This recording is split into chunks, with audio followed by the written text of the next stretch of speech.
Class 7 and 8। Class 7 and 8 chapter का नाम है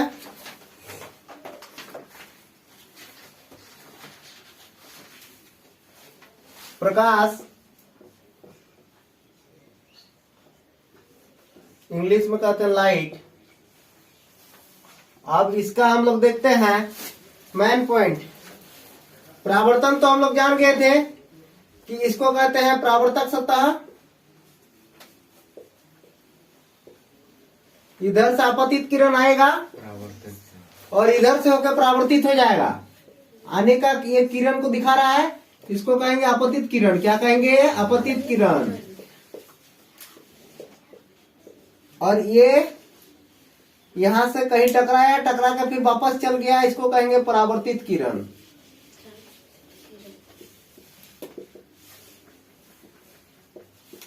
और बीच वाला पॉइंट को क्या कहेंगे? इसको कहेंगे अभिलंब। क्या कहेंगे? अभिलंब। अभिलंब। अब हम देख लिए कि आपतित किरण हो गया, परावर्तित किरण हो गया, अभिलंब हो गया। अब देखिए आपतित किरण और अभिलंब के बीच जो कोण बनेगा, यहाँ और यहाँ के बीच में जो कोण बन रहा है यहाँ पे, इस कोण को कहेंगे आई। इसका आई से डिनोट करते हैं, लेकिन इसका नाम है आपतन कोण। क्या नाम है? आपतन कोण। और परावर्तित किरण और अभिलंब के बीच जो कोण बनेगा, इसको परावर्तन कोण कहेंगे। इसको आर से डिनोट करते हैं, एंगल आर। और ये हो गया एंगल आई। आपतित किरण, परावर्तित किरण और अभिलंब तीनों एक ही बिंदु पर होता है। पहला नियम ये हो गया। दूसरा क्या हो गया? दूसरा हो गया आपतन कोण की मान। आपतित किरण, आपतन कोण का मान और परावर्तित कोण का मान दोनों क्या होगा? बराबर हो जाएगा। तो I equal to R, angular. आप देखिए हम लोग अवतल लेंस और उत्तल लेंस के बारे में जानने जा रहे हैं। या तो पहले अवतल दर्पण और उत्तल दर्पण के बारे में जान लेते हैं, फिर अवतल लेंस उत्तल लेंस के बारे में जानेंगे। हम लोग अवतल दर्पण और उत्तल दर्पण। तो देखिए पहला नंबर पॉइंट, इन दोनों का परिभाषा हम लोगों को जानना होगा। परिभाषा अभी हम बता दे रहे हैं। देखिए अवतल दर्पण किसे कहते हैं? जब किसी गोलीय दर्पण का परावर्तक पृष्ठ अवतल होता है तो उसे अवतल दर्पण कहते हैं। अवतल होने का अर्थ है अंदर दबा हुआ। तो अवतल दर्पण किसे कहते हैं? जब किसी गोलीय दर्पण का परावर्तक पृष्ठ दबा हुआ होता है, समझ गए ना? या तो अवतल होता है तो उसको हम लोग अवतल दर्पण कहेंगे। और उत्तल दर्पण किसे कहेंगे? जब किसी गोलीय दर्पण का परावर्तक पृष्ठ उभरा हुआ रहेगा तो उसको हम लोग क्या कहेंगे? उत्तल दर्पण। तो देखिए अवतल दर्पण का फिगर हम छाप रहे हैं। ये है अवतल दर्पण, ये है पेंट किया हुआ सतह। कौन सा सतह? पेंट किया हुआ सतह। लेकिन ये दबा हुआ सतह क्या हो गया? ये हो गया परावर्तक सतह। क्या हो जाएगा? परावर्तक सतह। इसको हम क्या कहेंगे? परावर्तक सतह। परिभाषा मैंने बता दिया और दूसरा फिगर हम छाप के दिखा रहे हैं। अब देखिए उत्तल दर्पण का फिगर कैसा होगा? इसका फिगर होगा ऐसा, और इधर इसका पेंट किया हुआ रहेगा। और इधर मेरा क्या है? ये हो गया परावर्तक सतह। कौन हो गया? परावर्तक सतह इधर वाला हो गया। समझ गया बिट्टू? तो इधर हो गया क्या? इधर हो गया परावर्तक सतह अवतल का, और उत्तल का परावर्तक सतह इधर हो गया। तो अवतल दर्पण का डिफिनेशन क्या था? अवतल दर्पण का डिफिनेशन ये था कि जब किसी गोलीय दर्पण का परावर्तक पृष्ठ का मतलब है सतह, ये परावर्तक पृष्ठ ये है, परावर्तक सतह ये है, अवतल होता है तो उसे हम लोग अवतल दर्पण कहते हैं। मतलब जब किसी गोलीय दर्पण का परावर्तक पृष्ठ अवतल होता है तो उसे अवतल दर्पण कहते हैं। इसका मतलब क्या हुआ? इसका मतलब हुआ अवतल दर्पण का अर्थ अंदर दबा हुआ। तो देखिए अंदर की ओर क्या है? ये अंदर की ओर दबा हुआ है कि नहीं है? अंदर की ओर दबा हुआ है। अब इसका देखो अंदर की ओर दबा हुआ नहीं है, ये क्या है? उभरा हुआ है। तो इसका डिफिनेशन हम बता रहे हैं। इसका और देख लेते हैं। जब किसी दर्पण का सतह परावर्तक सतह अंदर की ओर दबा होगा या तो उसका सतह अवतल होगा। अवतल बोलने का मतलब होता है कि अंदर दबा हुआ, तो उसको हम लोग कहेंगे अवतल दर्पण। लेकिन जब किसी सतह का परावर्तक पृष्ठ या तो सतह उभरा हुआ रहेगा, उसको हम क्या कहेंगे, उत्तल दर्पण। ठीक है, तो अवतल दर्पण उत्तल दर्पण को जान गए। अब देखिए अवतल लेंस और ये हो जाएगा उत्तल लेंस। तो इस दोनों का फिगर चित्र हम देख लेते हैं। अवतल लेंस का और उत्तल लेंस का भी चित्र भी हम छाप लेंगे। तो अवतल लेंस का चित्र कैसा होगा,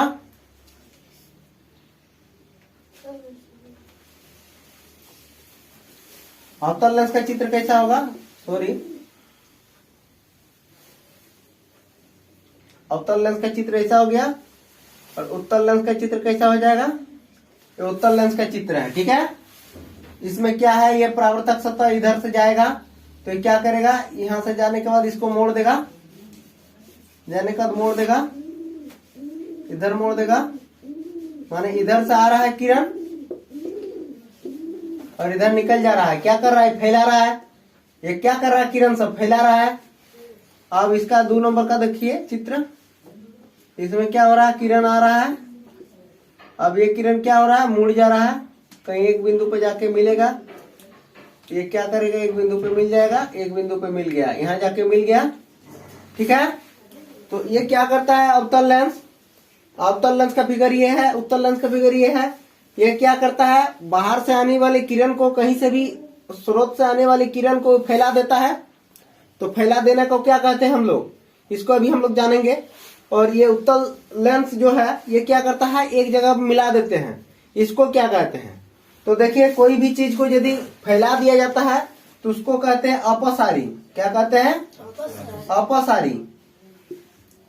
और किसी भी चीज को यदि मिला दिया जाता है तो उसको कहते हैं अभिसारी।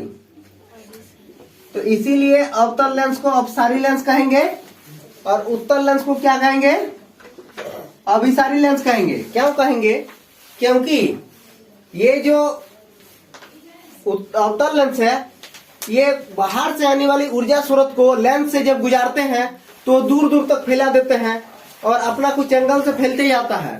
तो अपसारी का मतलब हो गया फैलना, और फैलना से क्या होगा, अपसारी। अपसारी की याद कैसे रखेंगे, तो देखिए इसमें अपसारी, पसारी माने अपसारी से क्या है, पसारी।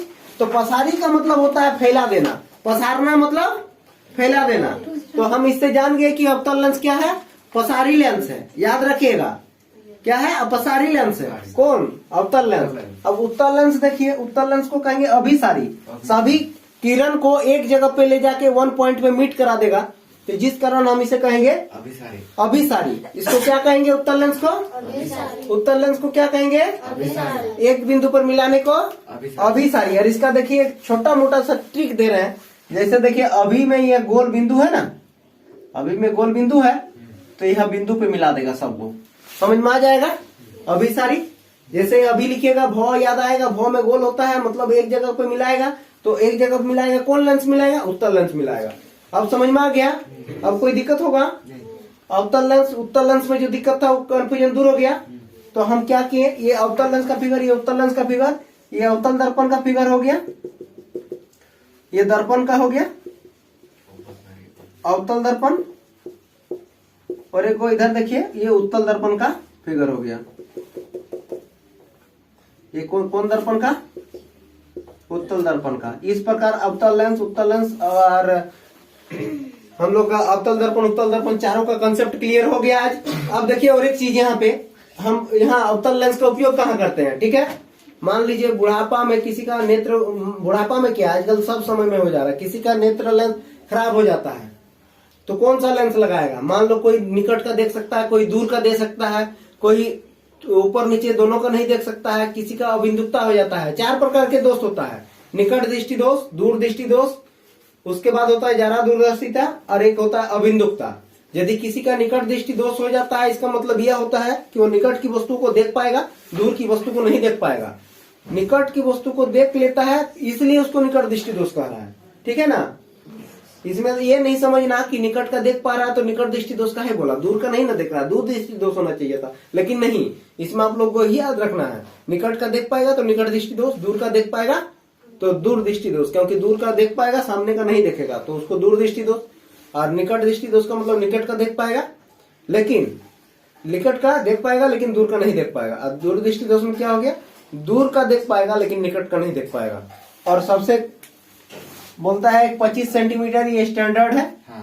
25 सेंटीमीटर स्टैंडर्ड वैल्यू है, कम से कम मिनिमम निकट मतलब 25 सेंटीमीटर दूरी से किसी चीज को स्पष्ट रूप से हम लोग पढ़ सकते हैं, है ना। तो इसको कहते हैं निकट दृष्टि के लिए न्यूनतम दूरी कितना होगा, तो 25 सेंटीमीटर मारना है। क्या मारना है, निकट दृष्टि के लिए न्यूनतम दूरी 25 सेंटीमीटर होना चाहिए।